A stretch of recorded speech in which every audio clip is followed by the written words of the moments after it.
Odisha tourism की tagline है India's best kept secret, और ये लाइन ओडिशा के लिए एकदम परफेक्ट है क्योंकि ज्यादातर लोगों को ओडिशा के बारे में बहुत ही कम जानकारी है। ये राज्य वो स्टेट है जहां पर साल 1999 में एक पावरफुल साइक्लोन आया था और जिसमें लगभग 10,000 लोगों ने अपनी जान गंवाई थी। लेकिन आज यूनाइटेड नेशन यहाँ के डिजास्टर मैनेजमेंट को एक अचीवमेंट मानता है और एक टाइम पहले इस राज्य को भारत के सबसे गरीब राज्यों में गिना जाता था।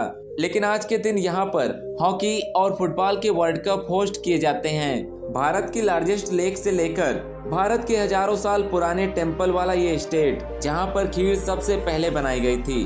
भारत के राष्ट्रगान में उत्कल और भारत के इतिहास में कलिंग के नाम से फेमस ये स्टेट आज वर्तमान में ओडिशा के नाम से जाना जाता है। बीते कुछ सालों में ओडिशा भारत के अंदर माइनिंग से लेकर मैन्युफैक्चरिंग तक के साथ ही साथ कई अन्य भागों में तेजी से ग्रोथ कर रहा है। लेकिन दोस्तों ये जर्नी ओडिशा के लिए काफी डिफिकल्ट थी। तो आज की इस वीडियो में हम ओडिशा की इसी जर्नी को जानने और समझने की कोशिश करेंगे। बात है हजारों साल पुरानी। उस समय ओडिशा एक पावरफुल स्टेट हुआ करता था और जिसका नाम कलिंगा था, और कलिंगा के राजा कौरवों की तरफ से युद्ध में लड़ रहे थे। फिर महाभारत के बाद आई क्षत्रिय डायनेस्टी। पुराणों के हिसाब से उस समय यहाँ पर 32 क्षत्रिय राजाओं ने शासन किया था। फिर इसके बाद यहाँ पर आई नंदा डायनेस्टी जिसकी कुल 9 पीढ़ियों ने यहाँ पर शासन किया था।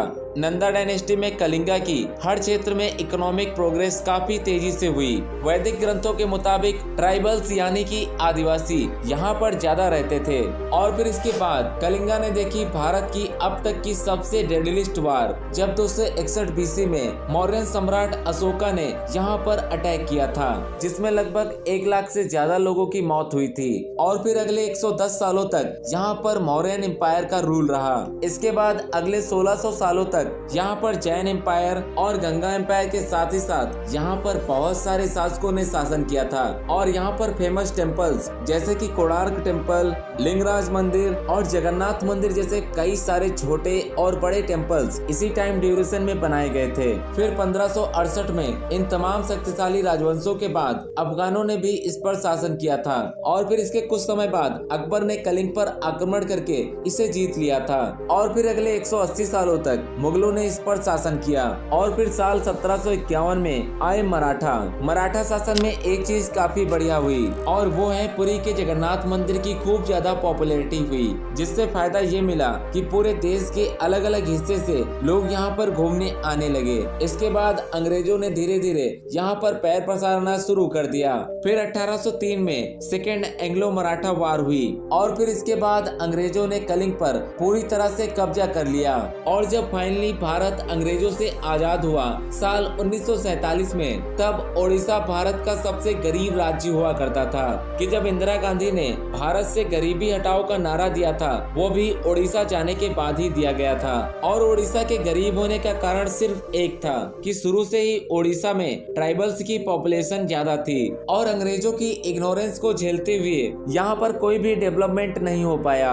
1951 की रिपोर्ट के हिसाब से ओडिशा का लिटरेसी रेट सिर्फ 15% था, जो कि नेशनल एवरेज से काफी कम था। ओडिशा में भारत के सबसे ज्यादा नेचुरल रिसोर्सेज मौजूद हैं। ओडिशा मिनरल्स का गोल्ड माइन है, जहां पर भारत का 98% क्रोमाइड, 52% बोसाइट और 24% कोल यहां पर मिलता है। ओडिशा एक कोस्टल स्टेट है जहां की कोस्ट लाइन 450 किलोमीटर लंबी है और इसी वजह से यहां पर साइक्लोन भी काफी ज्यादा आते हैं। इन्हीं सब के चलते जो डेवलपमेंट होता भी है वो भी समाप्त हो जाता है। 1999 में जो साइक्लोन यहाँ पर आया था उसने यहाँ पर इतनी भयंकर तबाही मचाई थी कि लगभग 10,000 लोग मारे गए थे।